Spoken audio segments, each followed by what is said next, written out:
له ټولو هیوادوالو څخه د ځوانې او تاندې خبریالې نجیبه فیض غوښتنه. سلام او مینه ملګرو، هیله ده چې روغ او جوړ به وئ.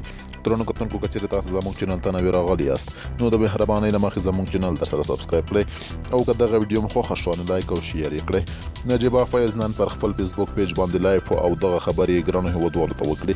یو خواست، یوه هیله او یوه غوښتنه: دوستانو، روانه اوبه جدي وګڼئ او له وایروس سره لوبې مه کوئ. زه په افغانستان کې داسې کسان پیژنم چې د کورونۍ نازولې غړي دغه اوبه شهیدان کړل او دوی یې مړینه پر نورو ناروغیو ورچوي. او کله چې تاسو ډاکټر ته لاړ شئ، ډاکټر تاسو ته وایي چې ته مورقه یې، ته ټایفاید یې، نه یې مورقه. چې دا ډېر ناسم کار دی. زه نه غواړم چې د هغو نومونه واخلم، خو په درجنو میسیجونه راته شوي دي چې د کورنۍ غړي یې روانې اوبه نیولي او وژلي دي. د لوی خدای خاطر وکړئ، هغه څوک چې دغه ناروغۍ باندې اخته شوي دي او بیا یې دغه ناروغي وژني باید پټ نشي، ځکه پټ پاتې کېدل یې عیب دی او ویل یې عیب نه دی. دغه روانه اوبه یوه لویه ناروغي ده او ناروغي باید پټ ونه ساتل شي. هر څوک ځان ترې ګوري، خو که ترې خوندي نشي نو عیب نه.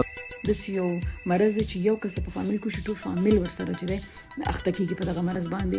خو هغې دا خبره پټه کړې سلیبریټیز، او زه خو وایم چې پټول نه دي پکار، ویل پکار دی چې نور خلک ته ویریږي.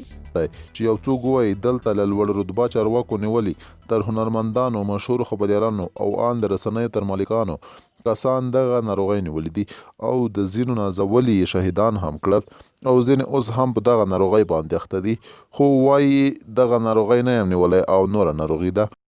زما په نظر هر څوک چې له دغه ناروغۍ څخه مري باید وویل شي چې د همدغه اوبه څخه مړ دی، ځکه د نورو ژوند مهم دی او د نورو ژوند باید وژغورل شي او نورو خلکو ته هم عبرت شي تر څو نور خلک احتیاط وکړي. نجیبه فیض یوه فعاله ژورنالیسته ده چې په ګڼ شمېر راډیوګانو او ټلویزیونونو کې دندې اجرا کړي دي او دا مهال د اریانا ټلویزیون سره د بانډار له نجیبې سره برنامې مسؤله چلوونکې ده. درنو کتونکو، له تاسو څخه ډېره زیاته مننه چې ویډیو مو راسره تر پایه پورې وکته. که ویډیو مو خوښه شوې وي لایک او شیر یې کړئ او همدارنګه زموږ چینل هم تر سره سبسکرایب کړئ.